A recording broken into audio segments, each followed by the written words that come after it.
아버님? 무슨 일이세요? 벙쪄버린 며느리의 의아한 표정 앞에서 저는 굳은 표정으로 대답했습니다.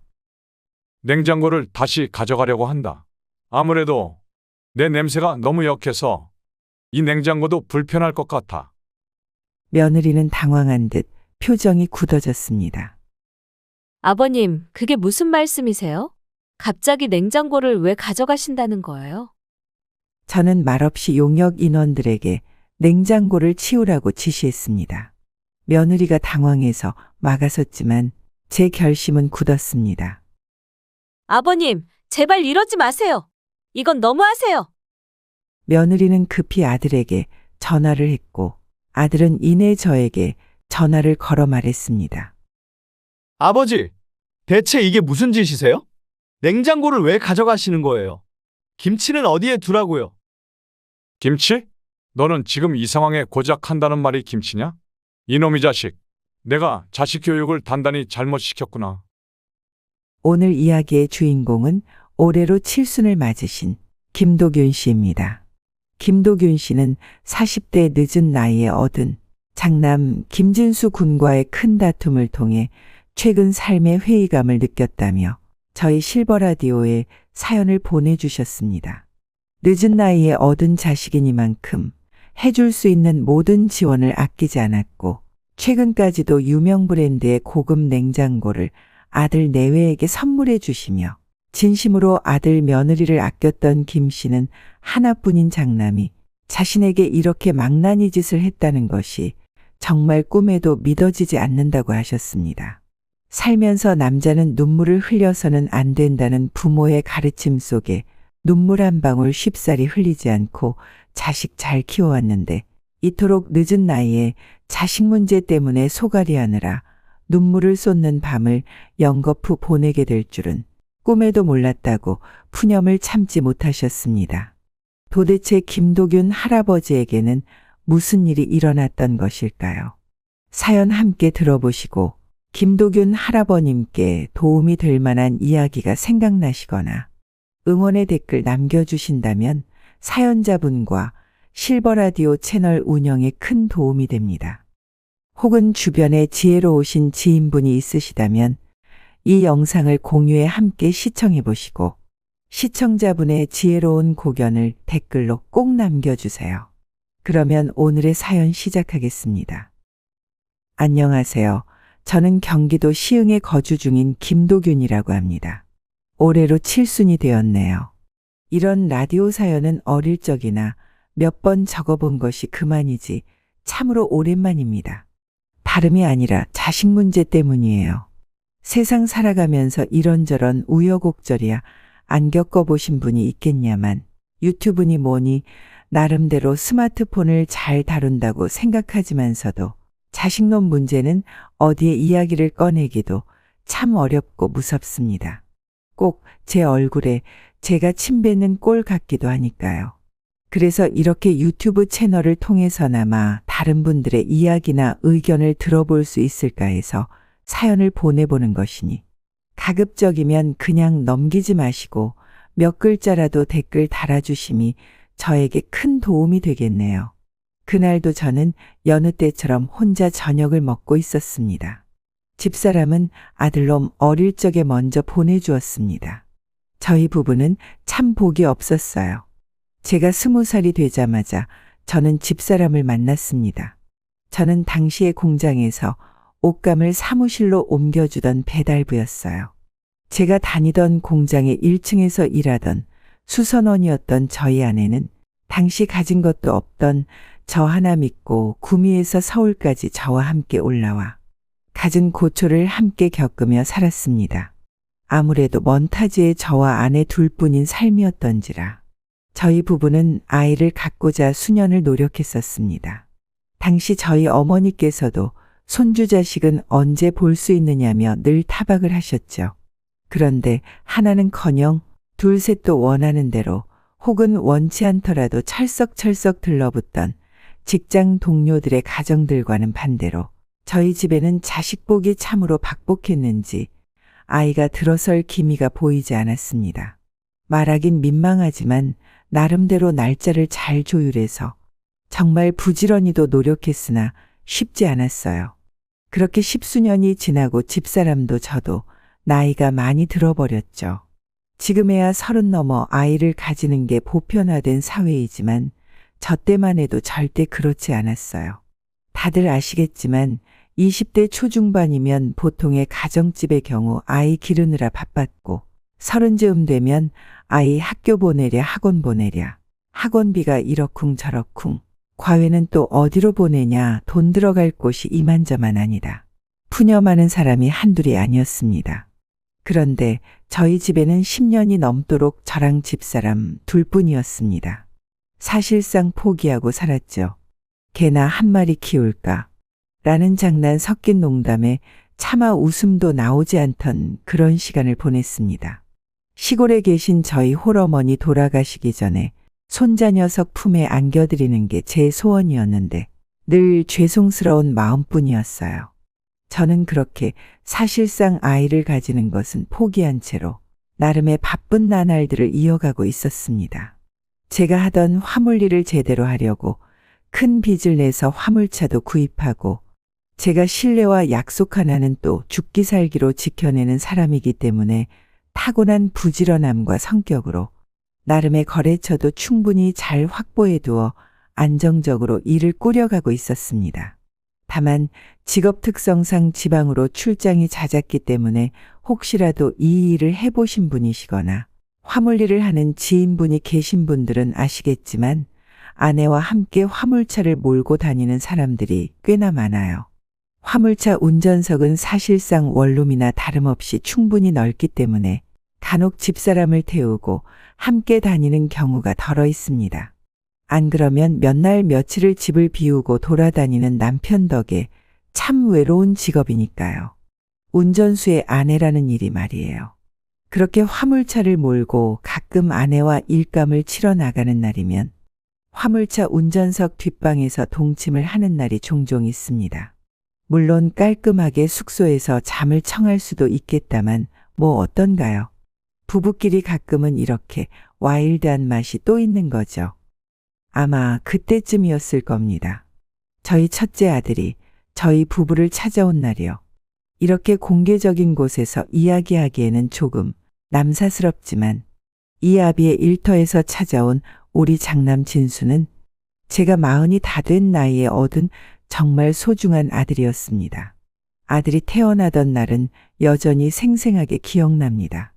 그날 아내와 함께 병원에서 진수의 얼굴을 처음 봤을 때 저희는 서로를 부둥켜 안고 한참을 울었습니다.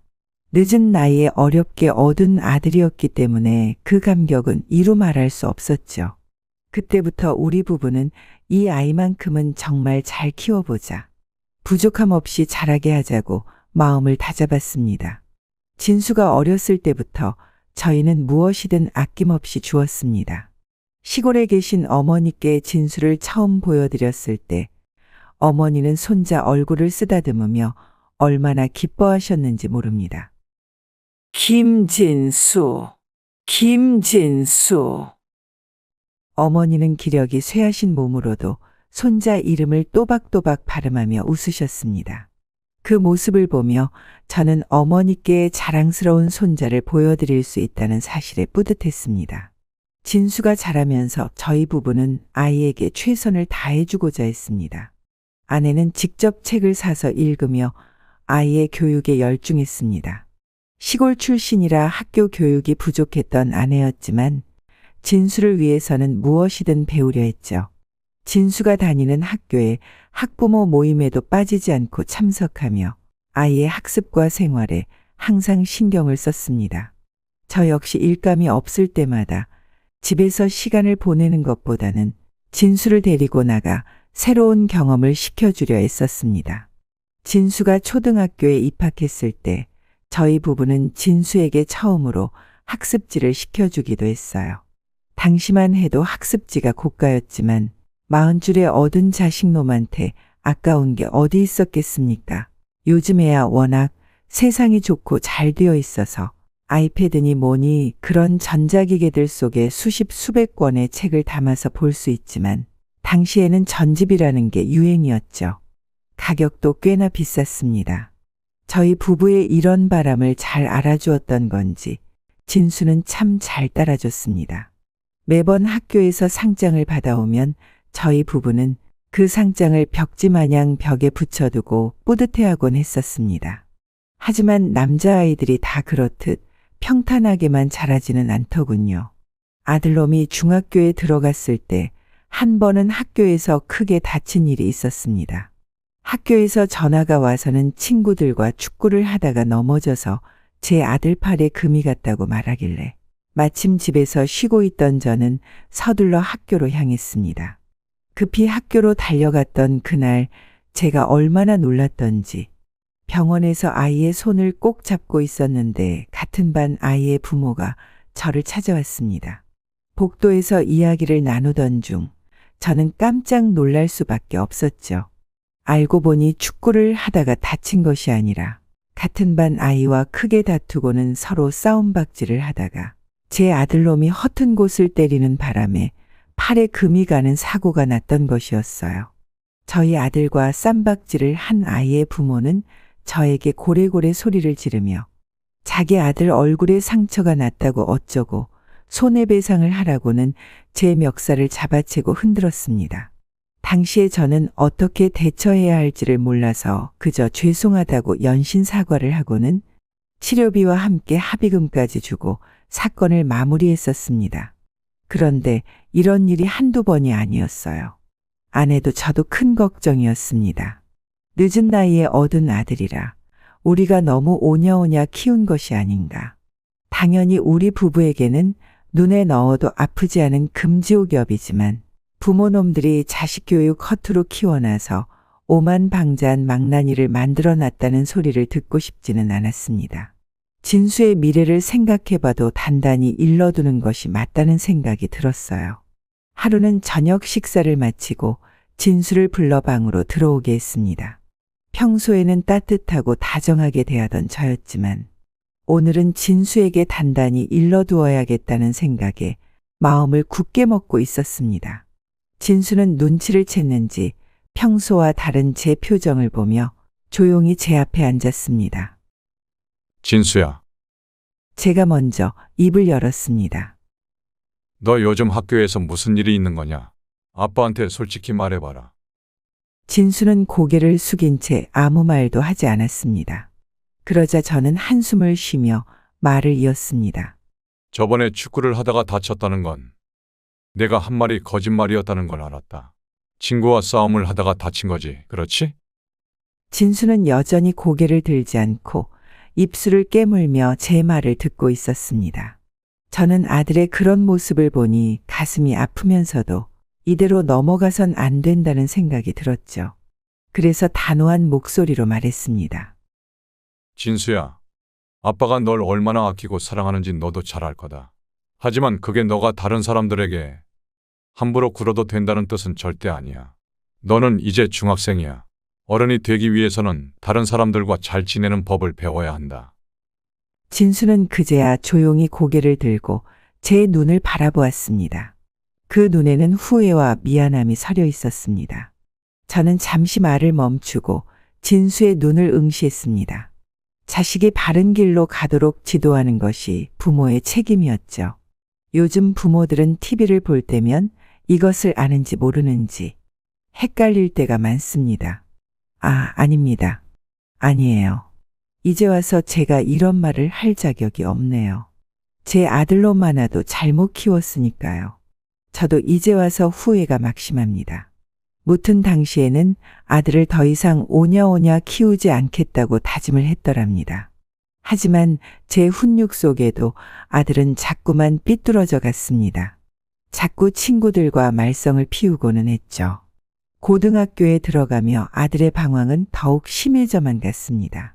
어느 날은 일을 끝마치고 집에 들어가는 길에 아침에 등교하던 아들놈이 집 옆 공터 구석에서 몰래 담배를 피우던 것을 본 적도 있어요. 집사람과 이야기를 나눠봤지만 집사람도 그저 한숨을 푹 쉴 뿐 우리 부부는 마땅한 방법을 찾지 못했습니다. 한 번은 제가 회초리를 들어보기도 했지만 오히려 아들의 입을 막아버리는 꼴이었죠. 거의 몇 달 동안 아들은 저와 이야기를 아예 하지 않으려 했었습니다. 그런데 그때쯤 아내가 암에 걸렸습니다. 간암이었죠. 간암은 소리 없는 살인마라는 말이 있죠. 겪어보신 분들은 아시겠지만 정말 무서운 병입니다. 간암이라는 게. 예후가 좋지 않다는 건 의사 선생 표정을 보아 알 수 있었습니다. 말끝을 흐리더군요. 아내가 세상을 떠난 날은 아직도 잊을 수가 없습니다. 불과 한 달도 안 되는 시간 만에 아내는 그렇게 허망하게 저와 진수만을 남겨두고 떠나갔습니다. 병원에서 마지막으로 아내의 손을 잡고 있었을 때 저는 무력함과 절망감에 휩싸였습니다. 더 이상 아무것도 해줄 수 있는 게 없었어요. 그리고 고통스럽고 두려웠습니다. 아내가 없는 세상에서 이제 저는 홀로 아들을 키워야 한다는 현실이 두렵기만 했어요. 불과 한 달도 안 되는 시간 만에 그렇게 허망하게 아내를 떠나보낸 것은 저뿐만이 아니었습니다. 복수가 차오르고 온몸이 누렇게 변하는 황달에 시달리던 자기 엄마를 바라보는 아들의 심정은 어땠을까요? 아직 어린 나이에 그것도 사춘기의 한가운데에 있던 아이가 그런 큰 슬픔을 겪어야 했으니 그 마음이 얼마나 복잡하고 아팠을지 짐작도 되지 않았습니다. 지금 다시 생각해 보아도 그저 속상함에 마른 눈물이 삼켜질 뿐입니다. 그때 이후로 아들은 변했어요. 엄마를 잃고 나서야 철이 든 걸까요? 아니면 그동안 마음속에 쌓아둔 복잡한 감정들이 저희 집사람의 죽음을 계기로 풀어진 걸까요? 진수는 이전과는 다른 모습으로 변해갔습니다. 속상하게도 너무나도 빠르게 철이 들어버린 진수는 이전과는 달리 나쁜 습관들을 모두 버린 듯 했습니다. 더 이상은 불량한 친구들과 어울려 다니며 사고를 일으키지도 않았고 제 속을 썩이는 일도 없었어요. 제가 퇴근하고 집에 왔을 때는 혼자서 조용히 자기 방에서 공부를 하고 있었습니다. 심지어는 어디에서 배웠는지 어설프게나마 저녁 밥상을 차려두기도 했습니다. 엄마의 빈자리는 한 집안의 두 남자를 크게 바꿔놓더군요. 저도 빨래와 집 청소 등을 부지런히 해서 엄마의 빈자리가 느껴지지 않게끔 참으로 노력했습니다. 문득 하루는 아들 진수가 차려준 저녁 밥상을 받아먹다 왈칵 눈물이 쏟아지기도 했습니다. 저를 보고는 아들놈도 참았던 눈물을 꺼이꺼이 뱉어내더군요. 두 남자가 그날 밤 껴안고 얼마나 울었는지 모르겠습니다. 그동안 서로 외면하려고 애썼던 아내이자 엄마의 죽음에 대한 거대한 상실감이라는 마음의 큰 상처구멍에 군말 없이 쌓아 올리던 벽돌들이 하염없이 흐르는 눈물에 모두 무너져 내리는 기분이었습니다. 그날 이후로 저와 아들은 엄마의 죽음을 외면하려 하지 않았습니다. 저는 어색해하는 아들에게 더욱 열심히 억지로라도 말을 붙였고 아들도 제 마음을 알아주는 듯 서서히 저에게 먼저 다가와 주었죠. 시간이 흐른 뒤에는 서로의 일상을 묻는 것이 자연스러워졌습니다. 제 또래의 아비들이 부러워하는 아빠와 아들의 친밀한 관계를 이어갈 수 있었어요. 제 아들은 뒤늦게나마 시작한 공부에 제법 적성이 맞았는지 이후 자신에게 필요한 공부를 열심히 했고 저 또한 집사람의 뜻이기도 했고 저의 뜻이기도 했던 아들의 학업이 끊이지 않도록 열심히 지원했죠. 덕분에 아들은 나름 훌륭한 대학에 본인이 원하는 과에 합격하게 되었습니다. 엄마가 대견해야 할 것이라는 말은 굳이 하지 않았어요. 다만 침실 켠에 늘 두었던 아내의 사진을 보고 그날따라 울컥했던 건 그저 제 몫의 슬픔이었습니다. 그날따라 아내가 보고 싶었어요. 시간은 참 빠르게 흘렀습니다. 진수는 대학에 진학한 후 더욱 열심히 학업에 매진했습니다. 처음엔 엄마의 빈자리가 마음속에 큰 무게로 남아 있었지만 시간이 흐를수록 진수는 그 슬픔을 이겨내고 자신을 더 단단하게 만드는 계기로 삼았습니다. 대학에서 공부하는 진수의 모습을 볼 때마다 저는 아내가 하늘에서 이 모습을 보고 있다면 참으로 자랑스러워할 것이라는 생각이 들었습니다. 진수는 대학 생활을 잘 해냈습니다. 이런저런 활동들에서 빠지지 않고 건실하게 자기 몫을 잘 해내는 것처럼 보였어요. 저도 필요한 것이 있다면 이 아비가 빠짐없이 도와주마 이야기해 주었죠. 어느 날은 교수님에게 자신이 기획한 프로젝트가 인정받았다며 뛸 듯이 기뻐하는 아들의 모습에 기분 좋게 소고기를 사주며 아들과 간단하게나마 술을 한잔 하기도 했습니다. 이런 소소한 삶 속에서 아들 키운 보람이 느껴졌죠. 대학을 졸업한 진수는 여러 기업에 지원서를 넣었고 마침내 건실한 중견기업에서 합격 통보를 받았습니다. 그 소식을 듣던 날 저는 아내의 사진을 보며 여보, 우리 진수가 해냈어요. 라고 혼잣말을 하기도 했어요. 아내가 그토록 자랑스러워할 일이었습니다. 아들은 입사 후에도 꾸준히 성실하게 일했습니다. 회사에서 맡은 일을 충실히 해내며 동료들과도 좋은 관계를 유지했습니다. 어느 때는 때때로 야근 때문에 늦으니 아버지 집에 오시거든. 오늘은 먼저 식사하시라고 문자를 보내는 아들의 모습에 내 아들이 벌써 어른이 다 되었네 라는 생각이 들어 기분이 묘하기도 했습니다. 그렇게 몇 년이 지나 아들은 회사에서 나름 직책도 부여받으며 인정받는 직원이 되었고 그 모습을 지켜보며 저는 아들이 정말 자랑스러웠습니다. 엄마의 빈자리가 컸을 텐데도 엇나가지 않고 올바르게 자라준 아들의 모습에 참 고마웠어요. 그러던 어느 날 진수가 저에게 조심스럽게 말을 꺼냈습니다. 아버지, 저 결혼할 사람이 생겼어요. 아버지에게 소개시켜드리고 싶어서요. 그 말을 들었을 때 저는 잠시 놀랐습니다. 진수가 이제는 결혼을 생각할 만큼 성숙했다는 사실이 기쁘기도 하고 한편으로는 아내가 옆에 있었다면 얼마나 좋아했을까 하는 아쉬움도 함께 느껴졌습니다. 저는 진수에게 웃으며 말했죠. 그래, 진수야. 너가 좋은 사람이라면 아빠도 좋지 아무렴. 언제 데려올 거니? 진수는 며칠 후 약속한 시간에 집으로 돌아왔습니다.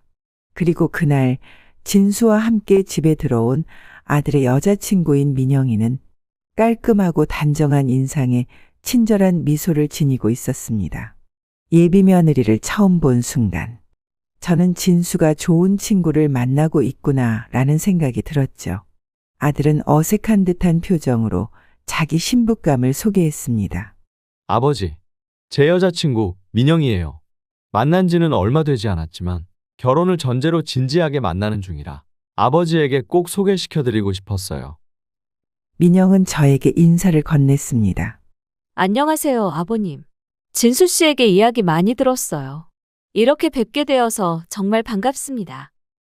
저는 진수 여자친구 민영이의 인사를 받으며 이 젊은 여성이 앞으로 우리 가족의 일원이 될 것이라는 생각에 감회가 새로웠습니다. 한편으로는 아내가 떠난 후 오랜만에 우리 집에 다시 활기가 돌아오는 것 같아 마음이 따뜻해지기도 했죠. 저희는 다 함께 저녁 식사를 하며 서로에 대해 알아가는 시간을 가졌습니다. 민영이는 저와 진수의 이야기에 귀를 기울이며 자신에 대해서도 이야기해 주었습니다. 부모님에 대한 이야기, 성장 과정, 그리고 진수를 어떻게 만났는지에 대한 이야기를 들으면서 저는 이 아이가 진수와 잘 어울린다는 생각이 들었습니다. 꼭 며느리 삼고 싶었어요. 저녁 식사를 마친 후 아들은 민영이와 함께 저에게 인사를 하고는 예비 며느리를 데려다 주러 나갔죠. 그날 밤 저는 아내의 사진을 보며 또 한 번 생각했습니다. 여보, 진수가 이제 가정을 꾸리려고 해요. 우리 진수가 이렇게 커서 이제 한 여인의 남편이 되려고 하네요. 당신도 참 기뻐할 거라 생각해요. 아내가 살아있었다면 얼마나 행복해했을까 하는 생각에 잠시 눈시울이 뜨거워졌습니다. 하지만 이제 진수에게 새로운 삶이 시작된다는 생각에 저는 더 이상 슬픔에 잠기지 않기로 했습니다. 대신 아들이 행복한 가정을 꾸릴 수 있도록 기도하며 응원하기로 했습니다. 진수와 민영이의 결혼이 성사되기까지는 시간이 그리 오래 걸리지 않았어요. 두 사람이 서로를 깊이 아끼는 마음이 저에게도 선명히 보였고 저는 그 사랑이 오래도록 이어지길 바랐습니다. 결혼식 날 저는 아내의 사진을 작게나마 가슴에 품고 진수가 민영이가 함께 서 있는 모습을 바라보았습니다. 그 순간만큼은 세상에서 가장 행복한 아버지로 느껴졌죠. 이렇게 진수는 결혼을 하고 자신만의 가정을 꾸려나가기 시작했습니다. 저는 그 모습을 지켜보며 이제는 저도 한 발짝 물러서서 이 아이의 인생을 응원하는 것이 제 역할이라는 것을 깨달았습니다. 아내와 함께 키운 진수가 이제는 어엿한 어른이 되어 자기 삶을 살아가고 있다는 사실이 참으로 기쁘고 자랑스러웠습니다. 적어도 그때까지는 말이죠. 아들이 자기 짝을 찾아 결혼을 해 출가한 이후 자연스럽게 저와의 만남은 점점 줄어들었습니다. 처음에는 자주 안부 전화를 주고받으며 주말이면 함께 식사를 하기도 했지만 시간이 흐르면서 아들 부부는 저와의 시간을 줄이고 자신들만의 삶을 꾸려나가기 시작했습니다. 내심 조금은 서운한 마음이 들기도 했습니다만 그래도 이해하기로 했습니다. 결혼을 하면 양쪽 부모를 모셔야 하는 책임에 어깨가 무거워질 수 있고 저만 따로 챙기기도 어려울 테니까요. 요즘 친구들이 말하는 형평성에도 문제가 생기고요. TV를 보아하니 요즘 젊은 부부들은 설날에는 친정에 먼저 갔으면 추석에는 외갓집에 먼저 가고 이런 식으로 자기들끼리 공평하게 친가와 외가 부모들을 각자 섬기는 방식을 공평하게 하려고 노력한다는 이야기가 있더라고요.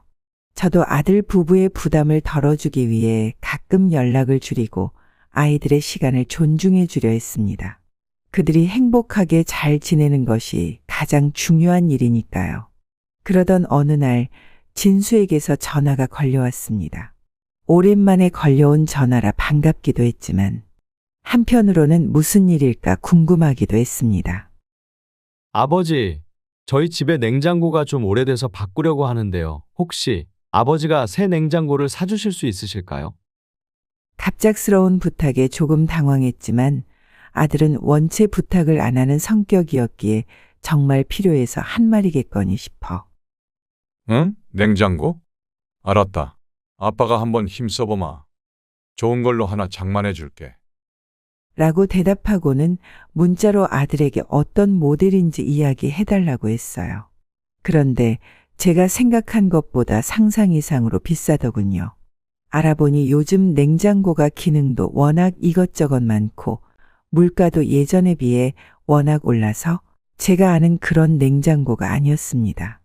하지만 아들 부부 결혼할 때 집 한 채 못 해준 게 마음에 걸렸던 터라 이참에 큰맘 먹고 사주기로 결심했죠. 그렇게 해서 저는 결국 아들 부부에게 새 냉장고를 사주었습니다. 제 예상보다 가격이 꽤 나갔지만 아들 부부가 아직 나를 필요로 하는 것이라면 아끼지 않기로 했어요. 제가 아들을 워낙 늦게 본 터라 제 친구들은 이미 손주를 여러 번 친구도 있고 은퇴다 뭐다 노후에 대해 생각하고는 했지만 그래도 아직까지 아들에게 금전적으로 보탬이 되어줄 수 있다는 것에 나름대로 기분이 좋았습니다. 그 후로 종종 아들의 집에 놀러 가곤 했습니다. 아들 부부가 새로운 냉장고를 잘 쓰고 있는지도 궁금했고 아들의 삶이 어떻게 꾸려지고 있는지도 보고 싶었죠. 처음에는 아들 내외도 저를 살뜰하게 잘 대접해 주었어요. 그냥 시간이 나서 잠깐 들렸을 뿐이니 이렇게까지 대접할 필요는 없다고 이야기하기도 했는데 아버님이 냉장고도 사주시고 덕분에 이렇게 잘 지내고 있는데 이 정도는 아무것도 아니에요, 아버님. 편히 계세요. 드실 것 좀 준비해 올게요. 라고 말해주는 며느리의 모습에 역시 내가 며느리 복이 있구나. 참 뿌듯했습니다. 하지만 얼마 지나지 않아 저는 아들 부부가 저를 대하는 태도에서 묘한 변화가 느껴지기 시작했어요. 한 번은 아들의 집에 방문했을 때였습니다. 미리 시간이 괜찮은지 물어보고 그렇다기에 그러면 저녁 식사를 함께 하기로 했었죠.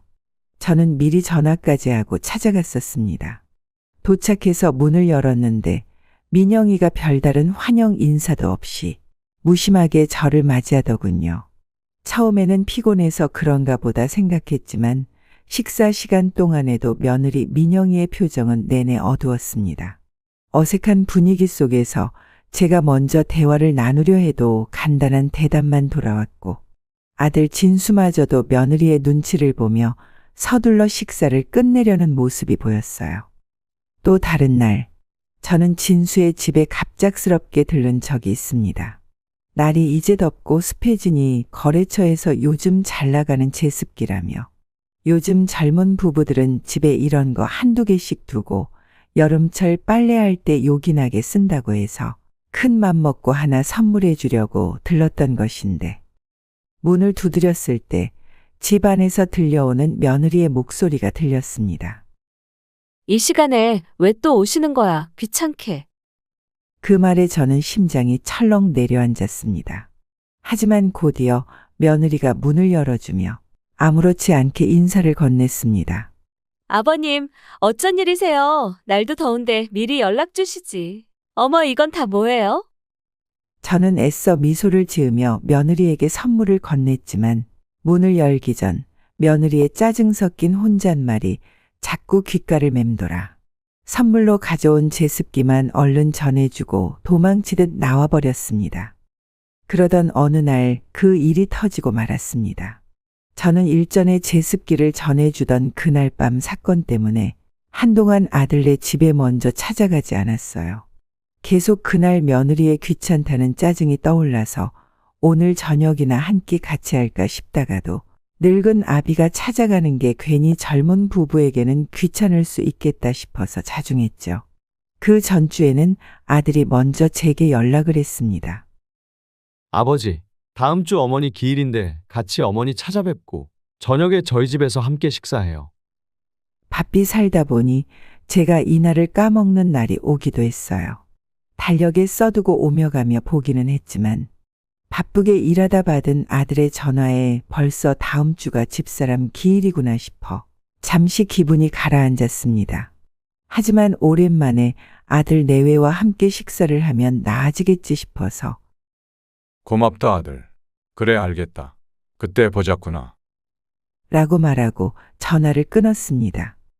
시간은 흘러 집사람의 기일날 아들과 함께 집사람 얼굴 보러 갔다가 아들네 집으로 가서 저는 거실 소파에 앉아 잠시 쉬고 있었어요. 그때 마침 아들의 휴대전화가 울렸습니다. 제가 원래는 그런 걸 보지 않는 편이지만 그날따라 저는 우연히 아들의 전화기를 집어들었어요. 아들은 방에 있었고 정말 단순히 아들에게 휴대폰을 전해주려고 탁자에 있던 아들의 휴대폰을 집어들었죠. 그리고 그 안에서 보게 된 메시지는 저를 절망하게 만들었습니다. 자기야, 아버님한테서 노인 냄새가 나서 너무 역겹단 말이야. 제발 집에 좀 안 오셨으면 좋겠어. 솔직히 불편해. 그냥 될 수 있으면 밖에서 식사하고 들어와.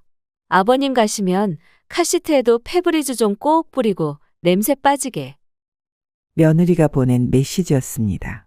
순간 머리가 멍해지고 심장이 너무 빨리 뛰어서 입으로 튀어나올 뻔했습니다. 어떻게 며느리가 나를 그렇게 생각할 수 있단 말인가. 그동안 서운했던 작은 조각들이 하나로 합쳐지며 분노와 슬픔이 치밀어 올랐습니다. 저는 차마 그 자리에서 아무 말도 하지 못한 채 그저 침묵했습니다. 그냥 속이 갑자기 불편하다고 점심에 먹은 게 잘못된 것 같아서 택시 타고 얼른 집에 가겠다고 하고는 또 한 번 도망치듯 아들의 집에서 서둘러 나올 수밖에 없었죠. 그날 이후 저는 아들 집에 가지 않기로 마음먹었습니다. 한 번은 억울하고 분한 마음에 아들네 집으로 향하던 발걸음을 다시 되돌렸어요. 며느리가 저를 그렇게 생각하고 있다면 아마 한두 번 이런 이야기를 한 게 아닐 거고 제 아들 또한 유야무야 넘어갔기에 며느리가 저를 그렇게 여겼을 것이라고 생각했습니다. 자식이 이런 마음을 품고 있었다는 사실이 가슴 깊이 아팠습니다. 처음엔 당황스럽고 부끄러웠지만 시간이 지날수록 억울함과 분노가 치밀어 올랐습니다. 나를 그렇게 역겨워하면서 왜 그 비싼 냉장고는 넙죽 받아먹었단 말인가? 하는 생각이 머릿속에서 떠나지 않았습니다. 몇 날 며칠을 고민하던 저는 결국 결단을 내렸습니다. 아들이 사달라고 해서 사준 냉장고를 다시 가져오기로 마음먹은 것입니다. 그 냉장고가 그렇게 필요했던 거라면 이제는 그 필요를 없애주자고 다짐했습니다. 며칠 후 저는 용역 인원을 불러 아들네 집으로 향했습니다. 아들은 출근 중이었고 며느리 민영이는 집에 있을 시간이었죠. 집 앞에 도착하자 민영이가 의아한 표정으로 문을 열었습니다. 아버님? 무슨 일이세요? 저는 굳은 표정으로 말했습니다. 냉장고를 다시 가져가려고 한다. 아무래도 내 냄새가 너무 역해서 이 냉장고도 불편해할 것 같아서 말이다. 맞지? 민영이는 당황한 듯 표정이 굳어졌습니다. 아버님, 그게 무슨 말씀이세요? 갑자기 냉장고를 왜 가져가신다는 거예요? 저는 말없이 용역 인원들에게 냉장고를 치우라고 지시했습니다. 며느리가 당황해서 막아섰지만 제 결심은 굳었습니다. 아버님, 제발 이러지 마세요. 이건 너무하세요. 며느리는 급히 아들에게 전화를 했고 아들은 이내 저에게 전화를 걸어 말했습니다. 아버지, 대체 이게 무슨 짓이세요? 냉장고를 왜 가져가시는 거예요? 김치는 어디에 두라고요? 김치? 너는 지금 이 상황에 고작 한다는 말이 김치냐? 이놈의 자식. 내가 자식 교육을 단단히 잘못 시켰구나. 저는 진수의 질문에 차갑게 대답했습니다. 너희가 그 냉장고를 받아야 할 이유가 없으니까 가져가는 거다. 내 냄새가 그렇게 역해서 네 아내가 불편하다는 걸 알게 된 이상 그 냉장고도 불편할 것 아니니?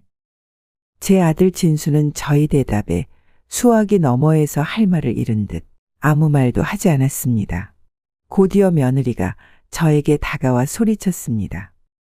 아버님, 아무리 그래도 이렇게 하시면 안 돼요. 냉장고는 정말 필요해서 사주신 거잖아요. 제가 죄송해요. 그때 그 문자는 제가 죄송하니까. 냉장고는 그냥 두세요. 제발요? 다 필요 없다. 이 냉장고는 어디 고물상에 갖다 팔아버리려니까 그렇게 알아. 너희에게 줄 유산도 없다. 나 죽으면 다 기부하는 걸로 이미 다 얘기해뒀어. 앞으로 나한테는 국물도 없을 줄 알아라. 앞으로 나한테 뭐 더 받을 생각하지 말라고. 며느리는 충격을 받은 표정으로 저를 바라보았습니다. 며느리는 한참을 망설이다가 말을 꺼냈습니다. 아버님, 왜 그러세요? 우리가 그렇게 잘못했나요? 저희가 무슨 큰 잘못을 했기에. 저는 며느리의 말을 끊고 단호하게 말했습니다. 니들이 나를 부모로 여기지 않는 것 같아서다. 나를 역겨워하는 자식들에게. 나는 더 이상 부모 역할을 할 생각이 없어.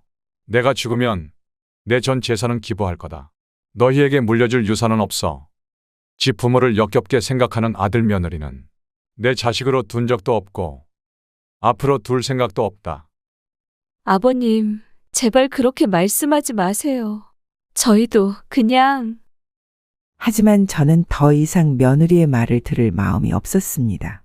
수화기 너머로 들을 아들과 며느리에게 마지막으로 한마디를 덧붙이고는 저는 냉장고를 가지고 집을 떠났습니다. 나는 이제 너희와 인연을 끊을 거야. 더 이상 나를 찾지 마라. 너희에게 내가 역하고 필요 없는 존재라면 나도 마찬가지다. 저는 그렇게 냉장고를 정말 고물상에 팔아버리고는 집으로 돌아왔습니다. 속 시원할 줄 알았던 사태를 마무리하고 나니 마음속에 남아있는 것은 복잡한 감정과 허망하고 깊은 상처뿐이었어요. 하지만 이제 더 이상 아들 부부에게서 기대할 것도 바랄 것도 없다는 생각에 마음이 한편으로는 홀가분해졌습니다.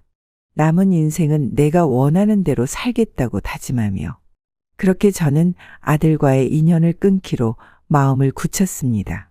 그날 이후 아들과 며느리에게는 시간이 날 때마다 정말이지 매일같이 전화랑 문자가 왔습니다.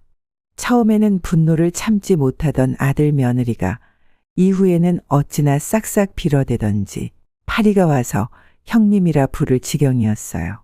어느 날은 함께 일한 지 오래되어 형님 동생 하는 사이에 오래된 거래처 동생과 밥을 먹던 중 아들에게 전화가 와서 또 잘못했다고 싹싹 빌어대길래 그만하라 호통을 치고는 전화를 끊으니 거래처 동생이 무슨 일이냐 물었습니다. 자초지종을 이야기해 주니 동생은 한참을 식당이 떠나가라 웃더니 형님도 성격 참 별나요. 에이, 그래도 할 만큼 하신 것 같은데 이제 용서해 주지 그래요, 형님. 아냐. 네가 그때 그 문자를 못 봐서 그래. 그때 심정이라는 게. 아니, 형님. 그럼 진짜 평생 하나밖에 없는 아들놈 안 보고 살 자신 있어요. 거래처 동생 말에 저는 문득 목이 턱 막히는 기분이 들었습니다. 사실 정말로 아들놈 2번 다시는 안 보고 살 생각으로 저지른 일이었는데 거래처 동생 말을 듣고 생각해 보니 과연 나는 정말 아들을 남은 인생 동안 2번 다시 안 보고 살 자신이 있는가? 막말로 아들이 보낸 문자도 아니고 며느리가 한 잘못인데 둘을 너무 싸잡아서 내가 못되게 구는 것이 아닌가? 라는 생각에 머릿속이 복잡해졌습니다. 그날 이후로 몇 날 며칠을 이 문제로 밤잠 설쳐가며 고민하다 보니 도무지 어떻게 결정해야 하는 게 맞는 것인지 판단력이 흐려져 마음이 어지럽고 어려워 이렇게 여러분의 의견을 묻고자 사연 적어 보내봅니다. 여러분, 저는 도대체 어떤 선택을 해야 할까요? 부디 댓글로 고견을 남겨주시기를 부탁드립니다.